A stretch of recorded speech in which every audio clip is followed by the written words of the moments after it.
আব্দুর রাজ্জাক বিন Yusuf. So উনারে নিয়া কথা বলার মতো কোনো যোগ্যতা আমার নাই।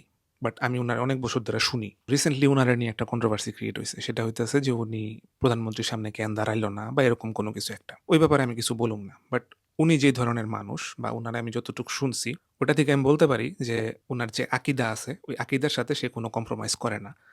কারো তার কথা ভালো লাগলেও সে বলে, না লাগলেও সে বলে। বাংলাদেশের তো অনেকগুলো স্কুল অফ থট আছে। শুধু বাংলাদেশ না, ওয়ার্লড ওয়াইডই। এর মধ্যে উনি বাংলাদেশে আহলে হাদিসের প্রচারে সবচেয়ে মুখ্য ভূমিকা যদি কোনো মানুষ পালন করে, তাইলে উনি হইতেছে অন্যতম। বাংলাদেশে যারা ওয়াজের ময়দান কাঁপায়, এর মধ্যে ধরেন যে ৯০% মিথ্যুক।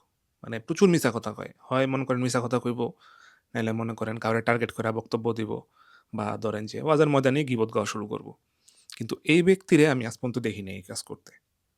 কোনো সময় সে কোনো মানুষের টার্গেট কইরা কোনোদিনও কোনো একটা বাজে কথা কয় নাই। আব্দুর রাজ্জাক বিন ইউসুফের সাথে আপনার আকীদাগত পার্থক্য থাকতে পারে। কিন্তু আপনি উনারে গালি দিতে পারবেন না। কেন পারবেন না জানেন? কারণ আপনি আপনার বিশ্বাসের জায়গা থেকে উনারে হেট করতেছেন। যেহেতু আপনার আকীদার সাথে উনার আকীদা মিলে না, এ কারণে আপনি লোকটারে খারাপ বলতেছেন। কিন্তু আপনার আকীদা কিন্তু এটাও আপনারে বলেন না যে আরেকটা মানুষকে গিয়ে আপনি গালি দেন। উনার কিছু ভিডিও মাঝে মধ্যে আসে আমার সামনে। ওগুলারে ধরেন যে অনেকভাবে কাটছাঁট কইরা বিভিন্ন জিনিস লাগায়া-টাগায়া মানুষজন পোস্ট করে।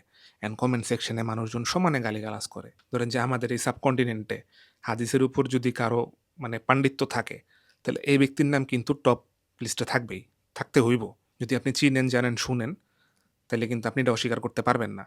আপনি উনারে হেট করতে পারবেন কিন্তু অস্বীকার করতে পারবেন না। স্কলার কারা এটা নিয়া ডিবেট থাকতে পারে।